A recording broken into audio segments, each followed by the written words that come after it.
చూచితిని. ఏమంటే సిమియోను రక్షణ కొరకు ఎదురు చూస్తూ దేవాలయంలో అన్న సిమియోను ఇద్దరు కూడా ప్రభువు వచ్చే వరకు, ప్రభువారు పుట్టే వరకు, రక్షకుడి లోకానికి వచ్చే వరకు మరణము చూడక వారు దేవుని యొక్క మాట చొప్పున వారు కనిపెడుతున్నారు. యేసు ప్రభువు పుట్టిన తర్వాత దేవాలయానికి 8 రోజులు తీసుకొచ్చిన తర్వాత ఆ రక్షణ చేతులతో ఎత్తుకొని బాలుడైనటువంటి యేసు ప్రభువుని చేతులతో ఎత్తుకొని ఆయన అంటున్నటువంటి మాట ఎంత ఆత్మపూర్ణుడై మాట్లాడుతున్నాడో ఒకసారి మనం గమనిద్దాం. ఎంత ఆత్మ పరిశుద్ధాత్మ చేత వివేచన ఆత్మతో ఆయన రక్షణ పేరు పెట్టారండి. యేసు ప్రభు బాలుడైనటువంటి యేసు ప్రభు వారికి ఆయన పెట్టినటువంటి పేరు చెప్పండి, రక్షణ, సాల్వేషన్. యేసు ప్రభు వారి కాబట్టి యేసు ప్రభు వారి రక్షకుడిగా లోకానికి వచ్చారు. కాబట్టి రక్షణ అనేది ఆయన కన్నులారా చూచి ఆనందించినట్లుగా మనం చూస్తూ ఉన్నాం. దీనినే పౌలు గారు రక్షణ మీకు సమీపముగా ఉన్నది. కాబట్టి మీకు లభించినటువంటి ఈ రక్షణను మీరు జాగ్రత్తగా మన యొక్క స్థితిగతులను, మన యొక్క పరిస్థితులను మనము అర్థం చేసుకోవాలి, మనం జాగ్రత్త పడాలి, మనము సరి చేసుకోవాలి. అందుచేత ప్రియమైనటువంటి వారులారా, యేసు ప్రభువారి యొక్క ఆగమన జయం అంటే the purpose of the first coming of Jesus Christ. యేసు ప్రభువారి యొక్క మొదటి రాకడలో ఉన్నటువంటి ఆ ఉద్దేశము లేక జయము ఏమిటంటే మానవులను వారి పాపం నుండి విమోచించుట. విమోచకుడుగా యేసు ప్రభువారు ఈ లోకానికి వచ్చినట్లుగా చూస్తూ ఉన్నాం. పాపము నుండి విమోచించడానికి ఆయన రక్షకుడుగా వచ్చి ఉన్నారు. రోమిలకు రాసిన పత్రికలోనే 5వ అధ్యాయం 8వ వచనంలో చూస్తే ఇప్పుడు శాశ్వతమైనటువంటి రక్షణ అంటే విమోచన ద్వారా పాపముల నుండి విడిపించి శాశ్వత రక్షణ అనేది ఎలాగ మనకి కలుగుతుంది, ఎలా లభిస్తుంది మనకి? యేసు ప్రభువారి యొక్క అడ్వెంట్ కాలంలో మొదటి రాకడలో ప్రభువారి యొక్క రాక వలన రక్షణ మనకి ఎలా వస్తుంది, ఎలా వచ్చింది అని అంటే పౌలు గారు చెప్తూ ఉన్నారు. చదవడమా?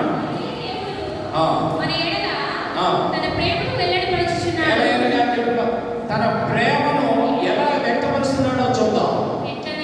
ఎట్లనగా మనం ఇంకను పాపులమై ఉండగానే క్రీస్తు మన కొరకు చనిపోయాను. ఏమంటే పాపులను రక్షించడానికి ప్రభువారు చేసినటువంటి రక్షణ కార్యం ఏంటంటే మన కొరకు ఆయన చనిపోయినట్లుగా మనం చూస్తూ ఉన్నాం. మన కొరకు చనిపోయారు కాబట్టి, మన కొరకు ప్రాణం పెట్టారు కాబట్టి, ఆయన రక్తమును కార్చారు కాబట్టి మనకు పాప విమోచన కలిగింది, మనకి రక్షణ అనుగ్రహింపబడింది. అందుచేతే ఆయన రక్షకుడయ్యాడు. యేసు ప్రభువారిని ఊరికినే రక్షకుడు అనడానికి ఏమిటి రీజన్? ప్రపంచవ్యాప్తంగా 2024 సంవత్సరంలో నుండి యేసు ప్రభువారిని కొన్ని కోట్ల మంది ప్రపంచంలో ఆరాధించడానికి, ఆయన్ని స్తుతించడానికి, దేవునికి అంగీకరించడానికి కారణం ఏమిటి అంటే మనం ఇంకనూ పాపులమైనగా, మానవులందరూ కూడా పాప భ్రష్టత్వంలో ఉండగా మన కొరకు ఆయన తన ప్రాణమును పెట్టాడు. విమోచన క్రయధనముగా ఆయన మన కొరకు చనిపోయారండి. అందుచేత ఆయనను రక్షకుడిగా స్వీకరిస్తూ ఉన్నారు. ఇందాక చదివిన భాగంలో ఇది ఏదో కొంతమందికి కాదు, ఈ రక్షణ సకల ప్రజలకని రాయబడి ఉంది. గమనించండి,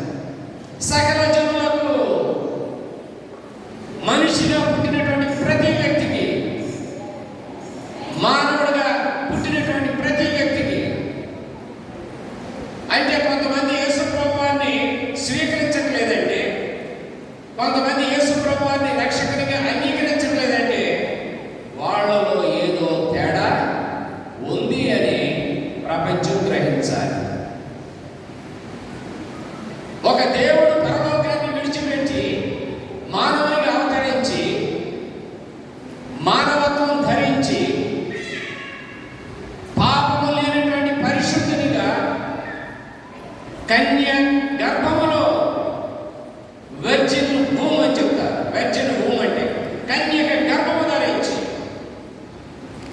యేసు ప్రభువు వారు పుట్టడానికి 700 సంవత్సరాల ముందే ప్రవచనం యెషయా గ్రంథం చూడండమ్మా. ఒక ప్రవచనం నెరవేరటానికి ఈ అడ్వెంట్ కాలానికి ముందు 700 సంవత్సరాలకు ముందే ఒక సూచన. 7వ అధ్యాయం 14వ వచనం. యెషయా గ్రంథం 7వ అధ్యాయం 14వ వచనం. తానే ఒక సూచన మీకు చూపును, ఆలకించుడి. కన్యక గర్భవతి కుమారుని కని అతనికి ఇమ్మానుయేలును పేరు పెట్టాడు. ఇమ్మానుయేలు అంటే అర్థం ఏంటండి? దేవుడు మనకు తోడై ఉన్నాడు. God is with us. ఎక్కడో ఉన్నటువంటి దేవుడు మన మధ్యకు వచ్చి మనతో ఉన్నాడు, మనలో నివసిస్తూ ఉన్నాడు. మనతో ఉండటానికి, మనలో నివసించడానికి పరలోకాన్ని విడిచిపెట్టినటువంటి వచ్చినటువంటి ఇమ్మానుయేలు దేవుడు మన దేవుడు. ఏదేదో ఒక సంఘటన జరిగిపోయిన తర్వాత చెప్పడం గొప్ప కాదు. జరగక ముందు 7 శతాబ్దాలకు ముందు 700 సంవత్సరాలకు ముందే ప్రవక్త యెషయా మాట్లాడుతూ ఉన్నాడు. ఇదిగో కన్యక గర్భము ధరించి కుమారుని కంటుంది, ఆయనకు ఇమ్మానుయేలు అని పేరు పెడతారు. ఎంత గొప్ప విషయం అండి! ప్రవచనాలు నెరవేర్చడానికి ప్రభువు వారి లోకంలో శిశువుగా జన్మించారు. పరిశుద్ధ గ్రంథం అంతా కూడా ప్రవచనాలమయం. ప్రభువును గురించినటువంటి ప్రవచనాలే. ఆయన మరణించి కాలంలో కూడా యేసు ప్రభువారు ప్రవచనాలు నెరవేర్చి తనను గురించి రాసినటువంటి ప్రవచనాలను నెరవేర్చుకుంటూ వెళ్ళాడు. ఆయన శ్రమలను సహిస్తూ కూడా. నేను ఈ రోజు 2 పాయింట్ల భాగాన్ని ధ్యానం చేసినప్పుడు మత్తయి సువార్త 21వ అధ్యాయం 2వ భాగం నుంచి ఏంటని ఆలోచన చేశాను. ఈ లిటర్జీ ఈ ప్రోగ్రాంలో అడ్వెంట్ కాలంలో యేసు ప్రభువారి యొక్క మొదటి రాకడ, ఆయన రక్షకుడుగా ఈ లోకానికి వచ్చినటువంటి ఈ సిచ్యుయేషన్ నుండి ఎక్కడికి జంప్ అయిపోయిందంటే మట్లాదూరానికి కదండి. 21వ అధ్యాయం అంటే ఏంటంటే అది మట్లాదివారం. క్రిస్మస్ ఇంకా అవ్వలేదు, జనవరి 1 అవ్వలేదు, లింటి డేస్ అవ్వలేదు. ఏమండి, మట్లాదూరం పాల్స్ అంటే అయిపోయింది. పార్టీ బాబు ఎంత ఆలోచనతో పార్టీ భాగాలు సమకూర్పు చేస్తారంటే, ఎందుకు ఆ భాగాన్ని ఇక్కడ ప్రిఫర్ చేశారంటే, కనెక్ట్ చేశారంటే, రాజు పరలోకాన్ని విడిచిపెట్టి రక్షకుడుగా వచ్చాడు. ఈ రక్షకుడు యెరూషలేము నగరానికి రక్షకుడుగా వెళుతున్నాడు. దేవునికి స్తోత్రం కలుగునుగా. ఒక రక్షకుడుగా యెరూషలేము ప్రవేశం చేస్తున్నాడు యేసు ప్రభువారు. అది కూడా ప్రవచనం నెరవేర్పే కదా. మత్తయి సువార్త ఒకసారి రండి, మళ్ళీ వెనుకొద్దాం. 21వ అధ్యాయం. నీ రాజు సాత్వికుడై, చదవమని.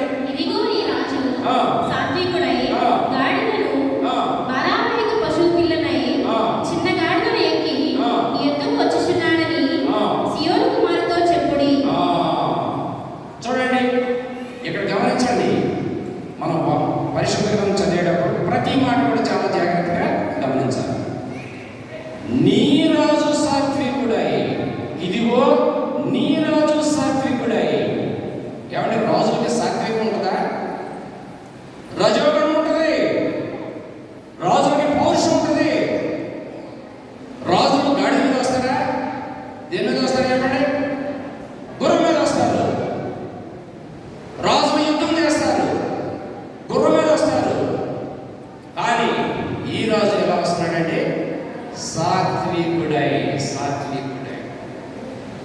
అదే మన రాజులో ఉన్న గొప్పతనం.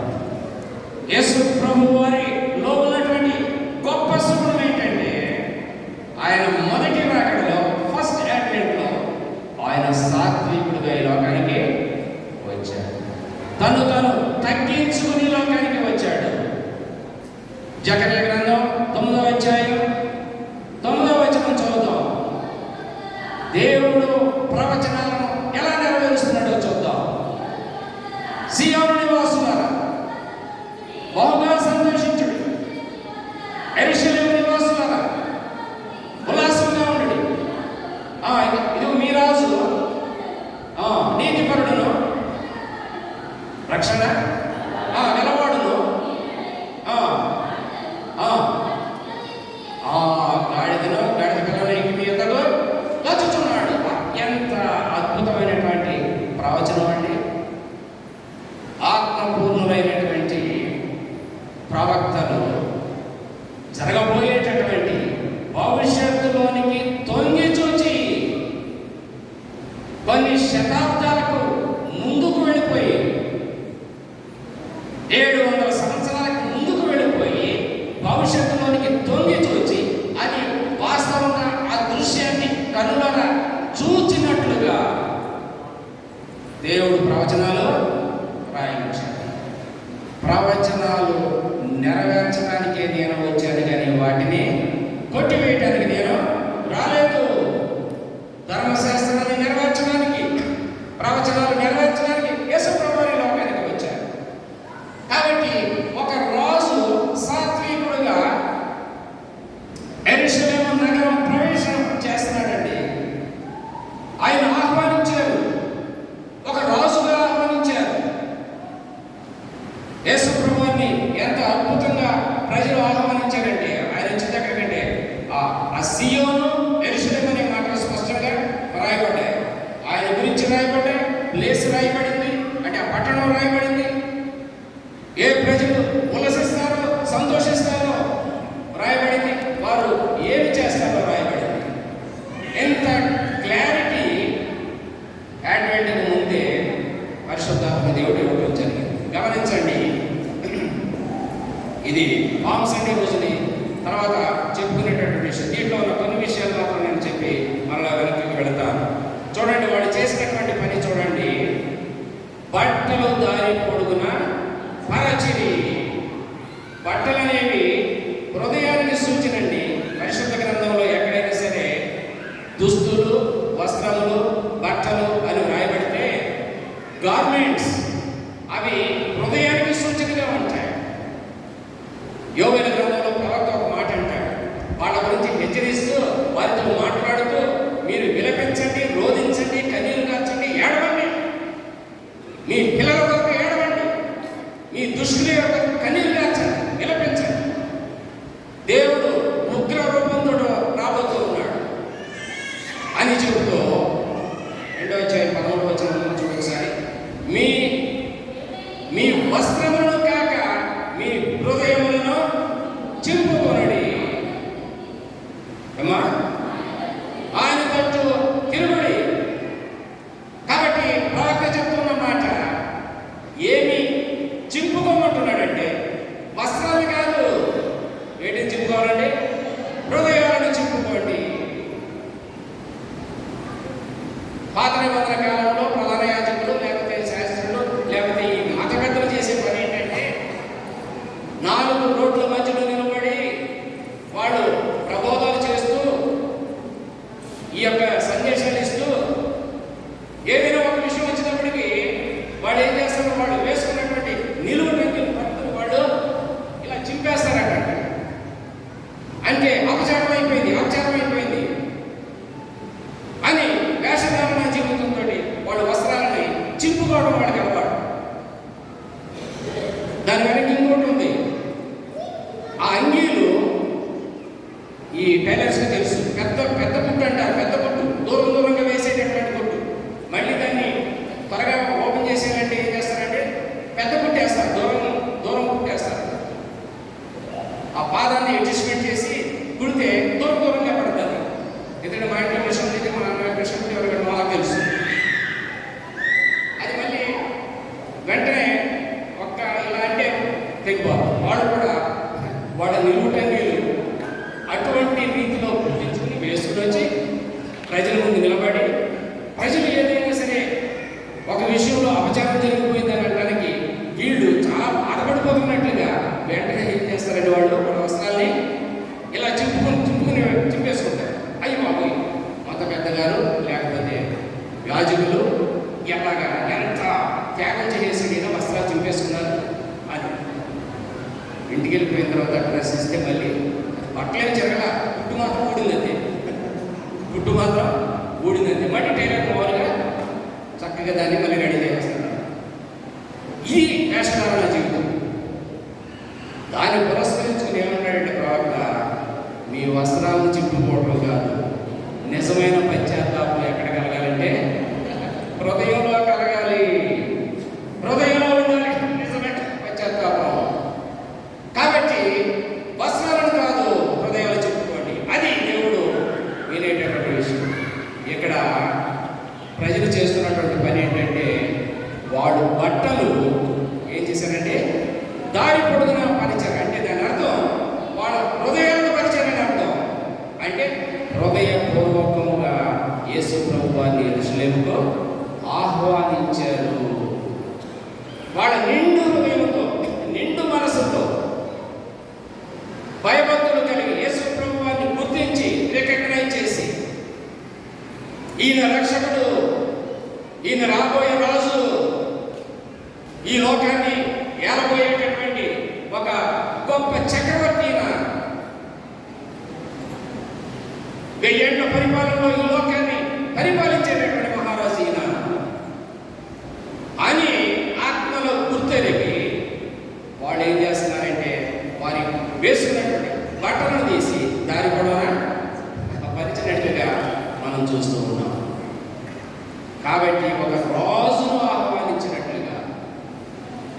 తర్వాత మీరు చదువుకోండి 2వ రాజుల గ్రంథంలో యెహూ పట్టాభిషేకం చేసినప్పుడు కూడా వాళ్ళు ఏం చేస్తారంటే మెట్ల మీద ఆ వస్త్రాలని పరిచినట్లుగా మనం చూస్తాం. ఒక రాజును పట్టాభిషేకం చేసినప్పుడు వస్త్రాలు పరుస్తారు, ఆ వస్త్రాల మీద రాజును నడిపిస్తారు. మనకు కూడా సంప్రదాయం ఉంది. పెళ్ళేటప్పుడు ఏం చేస్తారండి, వాళ్ళని పెళ్లి కూతుర్ని తీసుకెళ్ళేటప్పుడు వస్త్రాలు దారి పొడవునా కాదు, వాళ్ళు ఏం చేస్తారండి, వస్త్రాలని ఇలా పరుస్తూ ఉంటారు. వాళ్ళు ఉంటారు కదా, ఆ దోపి వాళ్ళు ఉంటారు కదా, వాళ్ళు ఏం చేస్తారంటే వస్త్రాలు చీర పట్టుకుని గొప్ప వేస్తారు. అయిపోయిన తర్వాత ఇంకో ఇలా చీర పట్టుకు చేస్తారు, మళ్ళీ ముందు చేస్తారు, అలా వేసుకుంటూ వెళ్తారు. కింద అంటున్నారు అంటే గౌరవ సూచకం. వస్త్రాలను నడిపించడం అంటే గౌరవ సూచకం. అది రాజులకు ఘనత. యెహూను ఆరంభంగా చేశారు. యేసు ప్రభువాన్ని యెరూషలేము ప్రవేశించినప్పుడు వస్త్రాలు పరిచి, బట్టలు పరిచి చేశారు. మన రాజు పరలోకపు రాజు, మహిమ గల రాజు. మహిమను విడిచిపెట్టి లోకానికి వచ్చినటువంటి రాజుగా మన రాజు ఉన్నాడు. అందుచేతే అడ్వెంట్ కాలంలో యేసు ప్రభు వారు లోకంలో ఒక నరుడుగా, రక్షకుడిగా రావటం అనేది మనం చూస్తున్నాం. ప్రియమైనటువంటి వారులారా, ఈ యొక్క భాగంలో మనం గమనించినట్లయితే కాలము అనేటటువంటి మాట ఇచ్చారండి. పౌలు గారు అంటారు, కాలము ఎరిగి మీరు నిద్ర మేలుకొని నిద్రపోతున్నటువంటి మానవులను హెచ్చరిస్తున్నట్లుగా మనం చూస్తూ ఉన్నాం. నేడు గమనించండి, సంఘము, సమాజము, క్రైస్తవ కుటుంబాలు, వ్యక్తిగతంగా మనుషులు ఎలా ఉన్నారంటే అంధకారంలో, చీకటిలో నిద్రపోయేటటువంటి స్థితిలో ఉన్నట్లుగా మనం చూస్తున్నాం. చాలా సంఘాలు మెళుకువ లేనటువంటి రీతిలో ఉన్నాయి. కొన్ని సంఘాలు అంటే జీవం కలిగినటువంటి సంఘాలుగా చాలా సంఘాలు ఉన్నాయి. దేవుని గురించినటువంటి సువార్త విషయంలో పౌరుషం కలిగి సౌవర్ణీకరణ చేస్తూ, అసలు లూథరన్ సంఘం అంటే సౌవర్ణీకరణ కదండి. దీంట్లో ఉన్న మాటే ఇవాంజలిజం, సువార్త. ఏఈఎల్సి అంటే ఆంధ్ర ఇవాంజలిజం.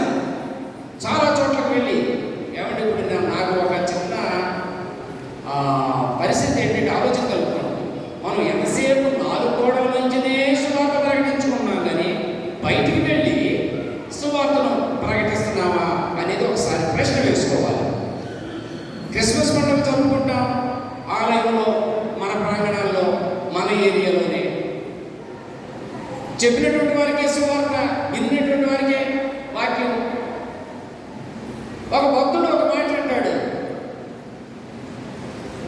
ఎవడు ఒక్కసారి కూడా ప్రపంచంలో లేక మారుమూల గ్రామాల్లో ఒక్కసారి కూడా వాక్యం విననటువంటి వారు లక్షలాది మంది, కోట్లాది మంది ఉంటే ఇన్నిసార్లు వాక్యం వినడానికి నీకు ఏంటి అసలు పరిస్థితి? నీకు ఎవరిచ్చాడు అధికారం?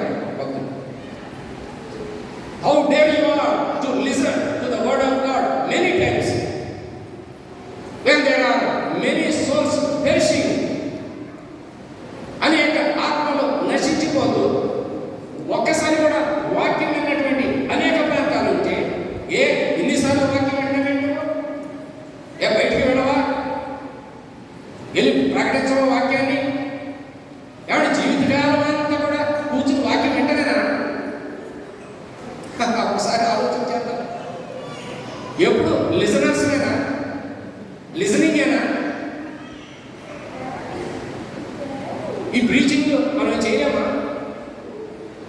ఇతరులకు వాక్యం చెప్పలేమా? ఎవాంజలిజం చేయలేమా? ఒక ప్రశ్న మనం వేసుకోవాలి. కనీసం ఈ క్రిస్మస్ టైంలో, ఇటువంటి టైంలో అయినా బయటకు వెళ్ళి అన్యులకు సువార్త ప్రకటించడం. దేవుడు అంటే చాలా కాలం నుంచి మనకి ఎన్నో అవకాశాలు ఇచ్చాడు. ఇప్పుడంటే పరిస్థితులు మారిపోయింది. ఇప్పుడంటే డోర్స్ క్లోజ్ అయిపోతున్నాయి. ఇదివరకు ఎంత చక్కని అద్భుతమైనటువంటి అవకాశాలంటే మనం ఉపయోగించుకోలేదు. నేను అనుకుంటాను that is our fault, that is our mistake. Why India is not transforming? భారతదేశం ఎందుకు మారలేదు? ఎందుకు మారలేదు ఇంతకాలం? అండ్ యేసు ప్రభు వారి శిష్యుడు తోమా గారు ఫస్ట్ మనకు వచ్చేసారు కదండి. AD 52 కదండి. AD 52లో క్రీస్తు శకం 52 సంవత్సరంలో మన దేశం గొప్ప దేశం అని ఆయన వచ్చాడా? 12 మంది కదా శిష్యులు. దేశాలు ఏమి ఉన్నాయి? దేవుడు 12 మందిలో ఒక వ్యక్తిని మన ఇండియాకు పంపించారంటే, oh how God loved our country. మన దేశాన్ని దేవుడు ఎంత ప్రేమించాడండి, భారతదేశాన్ని ఎంత ప్రేమించాడు. నీ వెళ్ళు, భారతదేశానికి వెళ్ళు, సువార్త ప్రకటించి వచ్చేసాడండి. ఇంకొక ఆయన కూడా వచ్చారట, నతానియేలు గారు. అది కూడా నేను విన్నాను. బర్తలోమై భూమి ప్రాంతం, భూమి అనేటువంటి ప్రాంతానికి బర్తలోమై కూడా వచ్చాడంటండి. ఎంత అద్భుతం అంటే దేవుడు ఎంతగా భారతదేశాన్ని, మన దేశాన్ని ప్రేమించాడు. కానీ క్రైస్తవ మన దేశంలో చాలా కాలం, ఆ మొదటి శతాబ్దాలు దాటిన తర్వాత మరలా 200 సంవత్సరాల నుంచో 200 సంవత్సరాల నుంచో మాత్రమే ఊపందుకున్న క్రైస్తవ్యం మధ్యలో చాలా గ్యాప్ వచ్చేసింది. ఏదో జరిగింది, స్తబ్దతగా ఉండిపోయింది, నిశ్శబ్దంగా ఉండిపోయింది, సైలెంట్ ఇయర్స్ అయిపోయింది, యుగాలు అయిపోయింది, సెంచరీస్ అయిపోయింది. అందుచేత క్రైస్తవ్యం మన దేశంలో డెవలప్ అవ్వలేదు. దానికి బాధ్యత మన పూర్వీకులనండి, మన తాత ముత్తాతలు అనండి, నేటి కాలంలో మనం కూడా దీన్ని బాధ్యత తీసుకోవాలి. Proclaim the gospel every day. రక్షణ ప్రతిరోజు కూడా చెబుతూ ఉండాలట. ప్రేమిన వల్ల ఆ రక్షణే మన మధ్యకు రావటం జరిగింది. ఇటువంటి పరిస్థితుల్లో రక్షింపబడటానికి మొదటి రాకడలో రక్షకుడుగా వచ్చాడు. సంఘాన్ని సిద్ధం చేసి సిద్ధపరిచినటువంటి రక్షణ. మొదటి రాకడలో దేవుడు చేసినటువంటి కార్యం ఏంటంటే సిద్ధపరిచినటువంటి రక్షణ. సుమ్యుని దగ్గర అంటాడు, నీవు సిద్ధపరిచినటువంటి రక్షణ నేను కనులారా చూచాను. ఇప్పుడు రెండవ రాకడ దగ్గరికి వచ్చేసాను. ఏమండి, రెండవ రాకడ దగ్గరకు వచ్చేసాను. 2020 సంవత్సరాలు అయిపోయింది. ప్రపంచంలో గమనించండి, ప్రతి 2000 సంవత్సరాలకి ఒక గొప్ప సంఘటన జరుగుతుంది. క్రియేషన్ మొదలైన తర్వాత 2000 సంవత్సరాలకి అబ్రహామును పిలుచుకున్నాడు దేవుడు. అబ్రహామును పిలుచుకున్నాడు. అబ్రహాము పుట్టిన తర్వాత 2000 సంవత్సరాలకి యేసు ప్రభు వారి లోకానికి వచ్చాడు. మొదటి రాకడలో వచ్చాడు. ఆ రకంగా క్రీస్తు ప్రభు 4000 సంవత్సరాలు పూర్తయింది. ప్రభు వారు పుట్టిన తర్వాత 2000 సంవత్సరాల 24 2024 సంవత్సరాల బోనస్ పీరియడ్ కూడా something would have to be done. ఏదో జరగబోతుంది 2000 సంవత్సరాలు అయిపోయింది, 24 కూడా అయింది, ఏదో జరగబోతుంది. ఆ జరగబోయేది ప్రభు వారి యొక్క రెండవ రాకడ. ఆయన రాకడ బహు సమీపంగా ఉన్నాం. పౌలు గారు అది చెప్తున్నాడు, కాలములో నెరిగి. ఏమంటే రాత్రి పడుకున్నప్పుడు 5ంటికి 6ంటికి మెలుగు వచ్చేస్తుంది. మనకి సెన్స్ పనిచేస్తున్నాయి కదా, మన తెలివి పనిచేస్తుంది. తెల్లారిపోతుంది, లెగు అని ఒక సెన్స్. అంటే దేవుడు టైం ఫ్యాక్టర్ పెట్టేశాడు మనకి. ఒక 8 గంటలు 9 గంటలు నిద్రపోయేటటువంటి ఫ్యాక్టర్ మనలో పెట్టేశాడు. అలారం పెట్టుకోకల్లా 5ంటికి 6ంటికి మెలుగు వచ్చేది. మేము ఒక డాగ్ పెంచుతున్నాం. అది ఇంట్లోనే ఉంటుంది. అంటే బాగా ట్రాఫిక్ పోయి మీద ఉంటుంది, బయట ఇంట్లోనే పెడతాం. అది 5ంటికి లేచిపోయి మేము అలారం పెట్టుకోం. 5ంటికి లేచిపోయి నా మంచం చుట్టూ తిరిగేదండి. 5ంటికి లేచి నా మంచం చుట్టూ తిరిగేసి అక్కడ కొడుతూ ఉంటుంది, మంచం కొడుతూ ఉంటుంది. తెలకుంది అన్నట్టుగా చెప్తుంది. అది ఎక్కడ సెన్స్ చూసారా? మనకంటే వాటి సెన్స్ ఎక్కువగా పనిచేస్తున్నాయి. కాబట్టి మరి ఇంత జ్ఞానం ఇచ్చి ఈ దేవుని యొక్క మనసు, హృదయం, ఆలోచన ఇవన్నీ ఆ ఫ్యాకల్టీస్ అన్ని దేవుడు మనలో పెట్టినప్పుడు మనం ఎంత ఎలర్ట్గా ఉండాలి? కాలం నెరిగి. ఎందుకంటే రక్షణ సమీపముగా ఉంది. ఈ రక్షణ సమీపంగా ఉన్నప్పుడు కొన్ని హెచ్చరికలు పౌలు గారు చెప్తూ ఉన్నాడు. ఎలా ఉండాలి? అంధకార క్రియలను విసర్జించాలి. మనకు తెలుసు, చీకటి పనులు, చీకటి క్రియలు, అంధకారంలో చేసేటటువంటి పనులు. గలతీయులకు రాసిన పత్రికలో మనం చదువుతాం కదా, 19వ వచనంలో శరీర కార్యాలని లిస్ట్ ఇచ్చేశారు కదా. అక్కడ శరీర కార్యములు ఏమనగా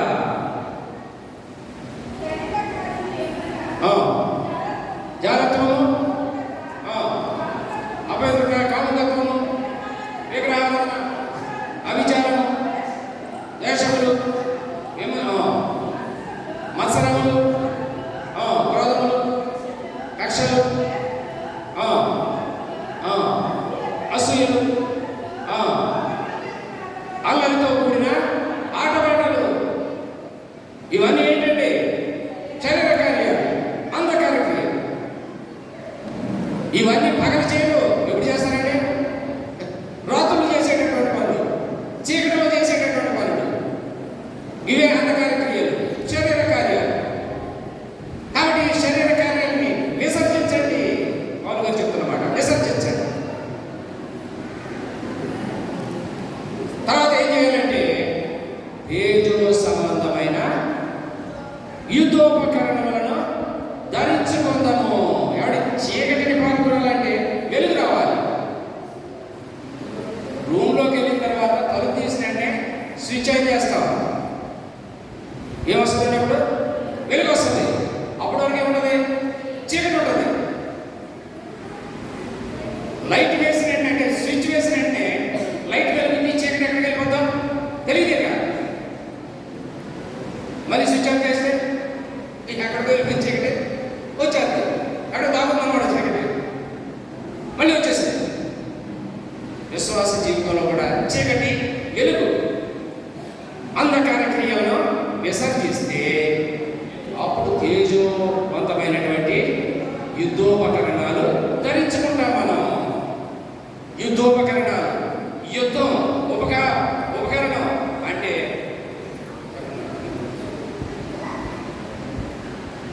మనకు తెలుసు. ఎఫెసీ పత్రికలో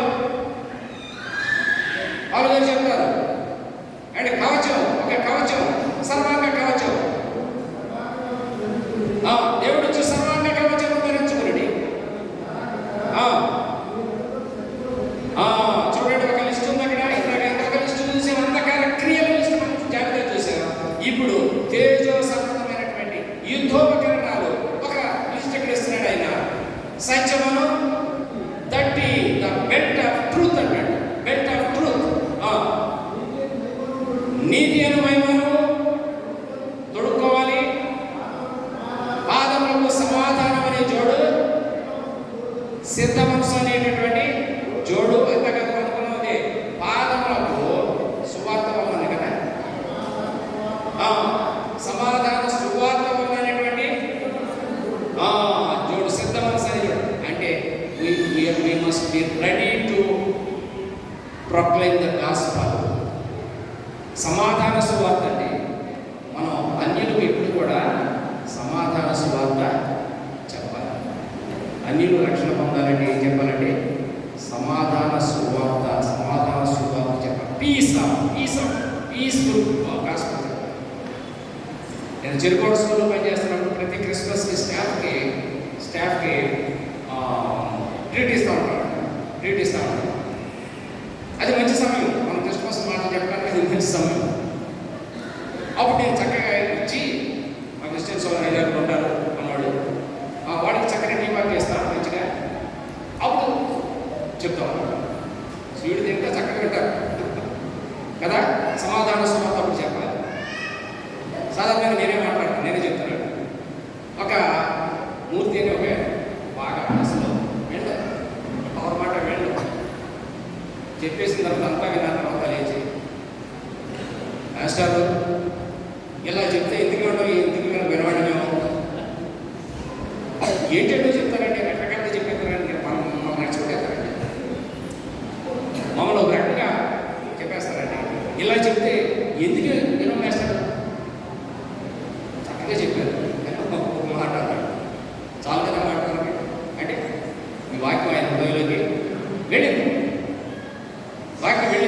సమాధాన సువార్త చెబితే ఈరోజు యూట్యూబ్లో ఎన్ని గొడవలు అయిపోతాయంటే యూట్యూబ్లో తెలుసు కదా మనకి. ఈయన మీద ఆయన మీద వద్దు, అలా చేయకూడదు. సహనము, ఓపిక ఇవన్నీ కలిగి చక్కగా సమాధానం చెప్తే వింటారు. ఎందుకంటే కార్యం చేసేది దేవుడే, పరిశుద్ధాత్మ దేవుడే. మనం ఎవరిని మెప్పించలేము, ఎవరిని ఒప్పించలేము, ఎవరిని రక్షణలోకి నడిపించలేము. మనం చెబుతామంటే కార్యాలని చేసేది పరిశుద్ధాత్మ. కాబట్టి అటువంటి సువార్త మనం చెప్పాలి. అదే సమాధాన సువార్తమైన సిద్ధ మనసు అనే జోడు తొడుక్కుని ఉండాలంటే, జోడు తొడుక్కున్నామంటే రెడీగా ఉన్నట్టనమాట. ఎవరు రెడీ? బ్యాటరీ తెలుసా మీకు? ఎవరు రెడీ బ్యాటరీ తెలుసా? ఇప్పుడు లేదు, ఇప్పుడంతా మా కాలంలో ఉంటుంది, ఇప్పుడు ఉన్నాయి. ఎవరెడీ? బ్యాటరీకి ఎంత చక్కగా పేరు పెట్టాడండి. నిజంగా ఆలోచన, మంచి ఆలోచన. ఎవరెడీ? స్విచ్ బ్యాటరీ ఇలాంటి వెళ్ళిపోతాయి. అది ఎవరెడీ? మనం కూడా ఎవరెడీగా ఉండాలి. వాక్యం చెప్పడానికి ఎవరైనా వచ్చినప్పుడు మళ్ళీ కలిసినప్పుడు ఏంటంటే ఇది బైబిల్లో అంటే మనం చెప్పగలిగిన మానసిక సంసిద్ధత మనం కలిగి ఉండాలండి. ఎవరెడీగా మనం ఉండాలి. అదే పౌలు గారు చెప్తున్నట్టు ఇవన్నీ సర్వకవచనాలు ధరించుకోవాలంటే మనం ట్రూత్ ఉండాలి, ఆ నీకైన మైపూర్వం ఉండాలి, ఈ సిద్ధ మనసు అనే సమాధానం జోడు ఉండాలి. నెక్స్ట్ కదా విశ్వాసం అని డాలు ఏమంటే డాల్ అంటే షీల్డ్ కదండి. షీల్డ్ కదా, యుద్ధం చేసేటప్పుడు షీల్డ్ ఉంటుందండి, అది ఫెయిత్. ఆ ఫెయిత్ ఎందుకంటే దుష్టుడు అగ్ని బాణాలని వేస్తాడు. దుష్టుడు వేసే అగ్ని బాణాలు ఫ్రంట్ సైడ్ రాకూడదండి. ఎందుకంటే హార్ట్ ఈజ్ వెరీ ఇంపార్టెంట్ కదండి.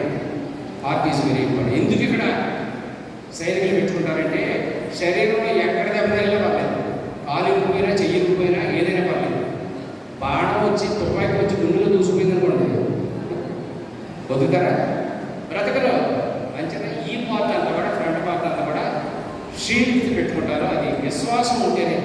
క్రిస్టియన్ మన లిటరేచర్లో ఏం చెప్పారంటే విశ్వాసం ఉంటే, ఏమంటే విశ్వాసమును బట్టి, మీరు తర్వాత చదువుకోండి ఫిబ్రవరి 11వ పత్రికలో విశ్వాసం వీరుల యొక్క జాగ్రత్త అక్కడ ఉంటుంది.